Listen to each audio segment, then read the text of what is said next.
And so it's important for us to understand that the situation we find ourselves in today is not somehow unique or hopeless. We've always gone through periods when our democracy seems stuck. And when that happens, we have to find a new way of doing business. We're in one of those moments. We've got to build a better politics, one that's less of a spectacle and more of a battle of ideas.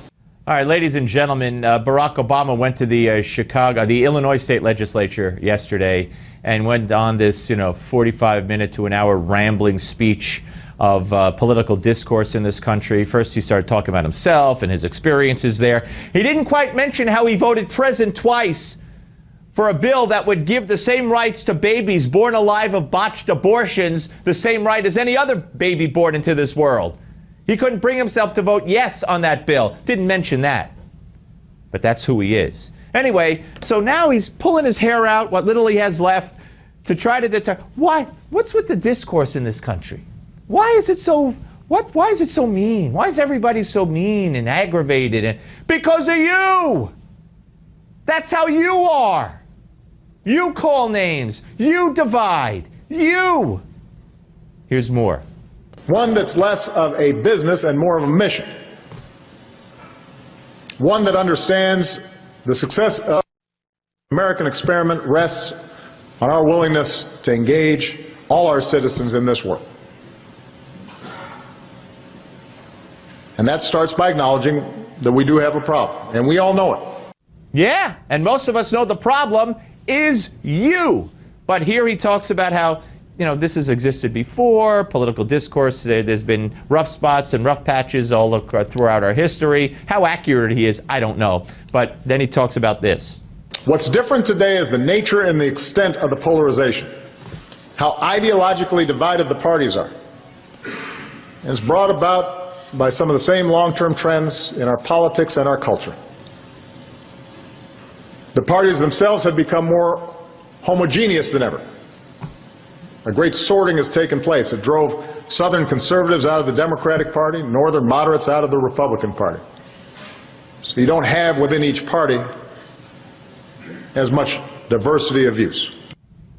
Yeah, okay, he's got it all figured out. But then the real culprit, ladies and gentlemen, the media. Then you've got a fractured media. Some folks watch Fox News. Some folks read the Huffington Post. And very often, what's profitable is the most sensational conflict and the most incendiary sound bites. And we can choose our own facts. We don't have a common basis for what's true and what's not. I mean, if I listen to some of these conservative pundits, I wouldn't vote for me either. I sound like a scary guy. Please, don't get me started. I'm biting my tongue. I can't. I really can't. Yeah, he's really a good guy. Just the media that makes him into a scary guy. Here's one more. But this isn't just an abstract problem for political scientists. This has real impact on whether or not we can get things done together.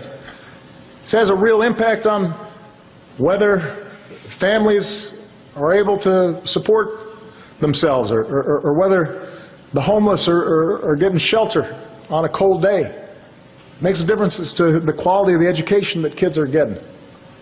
This is not an abstraction.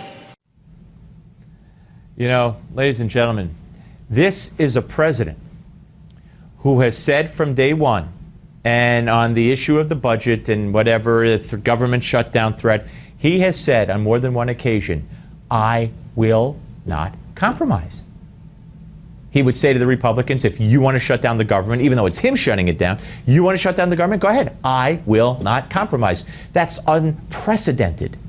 He is the problem. He said if they bring a knife to the fight, I will bring a gun. In Philadelphia, he said that while he was running in 2008. He has set the tone. He has called Republicans enemies. He is to blame, and he knows it.